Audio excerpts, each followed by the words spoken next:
রাধে রাধে বন্ধুরা, আমাদের এই এভরিডে অফ লাড্ডু গোপাল চ্যানেলে আপনাদের সবাইকেই স্বাগত।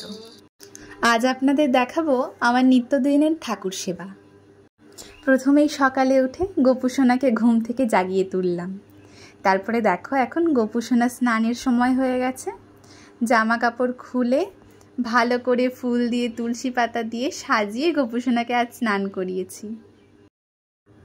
হরে কৃষ্ণ হরে কৃষ্ণ হরে কৃষ্ণ এই বলেই গোপুসোনাকে আমি স্নান করাই। এইবারে দেখো গোপুসোনাকে টাপ থেকে তুলে মুছিয়ে দিচ্ছি সুন্দর করে। এরপরে তেল দিয়ে ভালো করে মালিশ করে তারপর জামা পরিয়ে দেব, শৃঙ্গার করিয়ে দেব সুন্দর করে।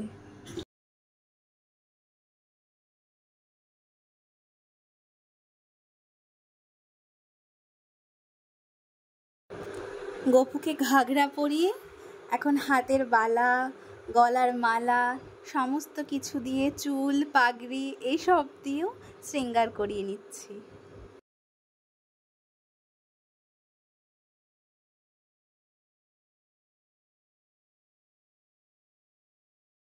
গোপুসোনার শৃঙ্গার করা শেষ হলো। এখন তুলসী পাতা নিবেদন করলাম আর তিলক পরিয়ে দিলাম, আর কিছুটা আতরও দিয়ে দিলাম। হাতে বাঁশি, জলের বোতল পাশে রেখে দিলাম আর ময়ূরের পালকটা চুলের মধ্যে গুঁজে দিলাম। দেখো কত সুন্দর লাগছে গোপুসোনাকে। এবারে ওই গঙ্গা জল নিয়ে চন্দন বেটে নিলাম,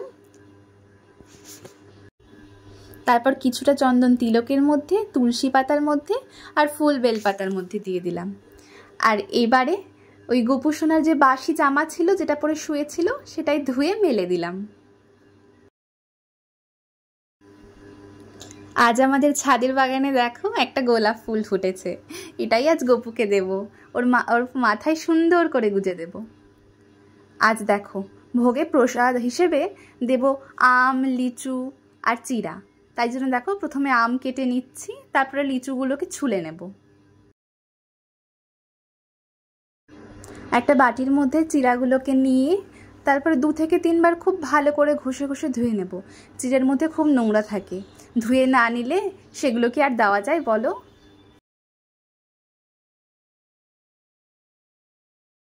পুজোর সব আয়োজন করা কমপ্লিট, এখন পুজোয় বসবো।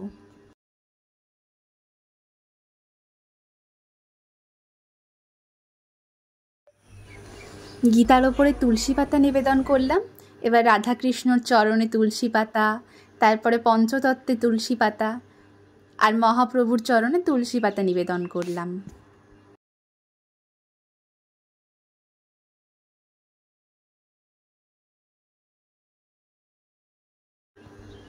রাধাকৃষ্ণ পঞ্চতত্ত্ব একে একে সকলকে তিলক পরিয়ে দিলাম। গোপুসোনাকে দর্পণ দেখাচ্ছি। তিলক তুলসী পাতা নিবেদন করার পর গোপুসোনাকে দর্পণ দেখানো হয়। এবারে জল শঙ্খের মধ্যে ফুল জল অর্পণ করে দিলাম। এখন ভোগের থালা সাজানোর পালা। থালা গ্লাস একে একে পরপর করে সাজিয়ে নিচ্ছি, তারপর ভোগ নিবেদন করব।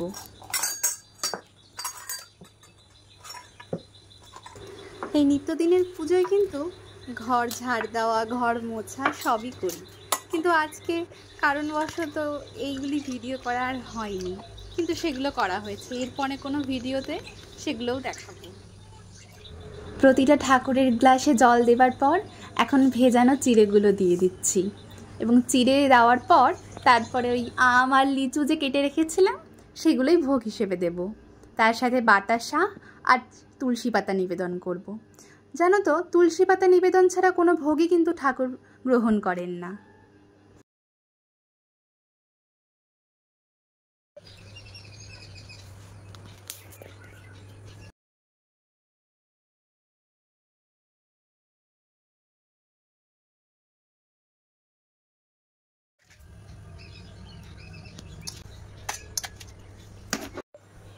প্রদীপ আর ধূপকাঠি জ্বালিয়ে এবার গীতাতে, হনুমানজির চরণে, ঘটে এবং হনুমান চালিসা আর শিবজির চরণে ফুল অর্পণ করব।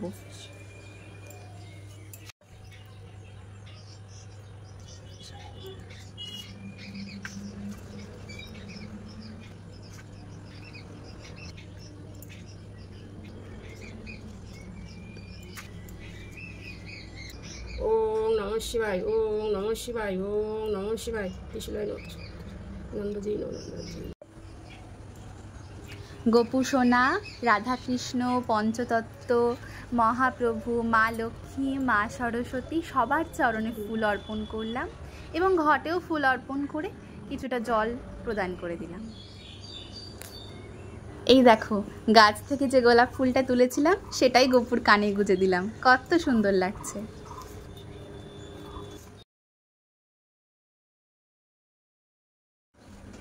এবারে আরতি করে নেব।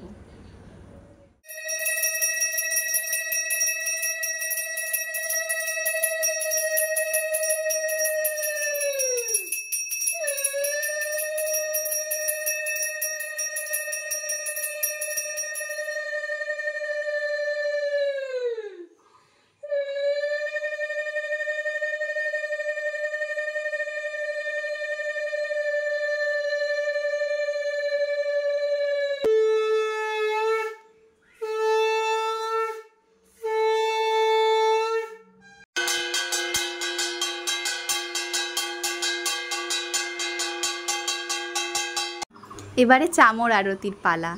প্রত্যেককে একে একে করে নেব।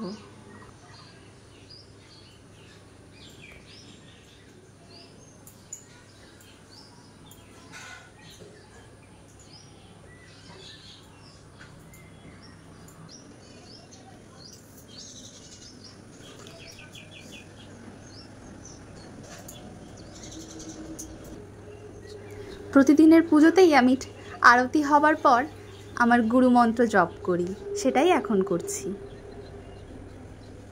এবারে তুলসী মঞ্চে ফুল জল অর্পণ করব এবং তার সাথে মন্ত্র বলব। তুলসী বৃন্দাবন, তুলসী তুমি নারায়ণ, তোমার মাথায় ঢালি জল অন্তর ফলে দিয়ে স্থান। তুলসী বৃন্দাবন, তুলসী তুমি নারায়ণ, তোমার মাথায় ঢালি জল অন্তর ফলে দিয়ে স্থান। তুমি নারায়ণ, তোমার মাথায় ঢালি জল অন্তর ফলে দিয়ে স্থান।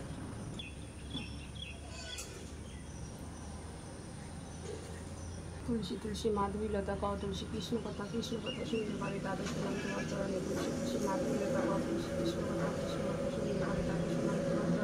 তুলসী মাধবী লতা কও, তুলসী কৃষ্ণ কথা শুনতে পারে তাদের শোনাম তোমার চরণে।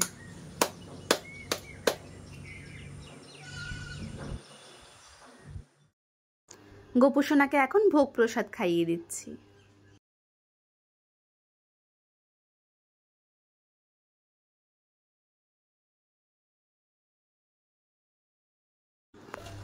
এই ছিল আমার নিত্যদিনের পুজোর নিয়মাবলী।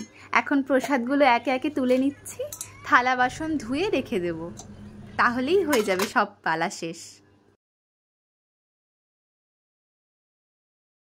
রাধে রাধে বন্ধুরা, ভালো লাগলে অবশ্যই লাইক, কমেন্ট, শেয়ার আর সাবস্ক্রাইব করে দেবেন, আর পাশে থাকবেন এইভাবেই আমাদের।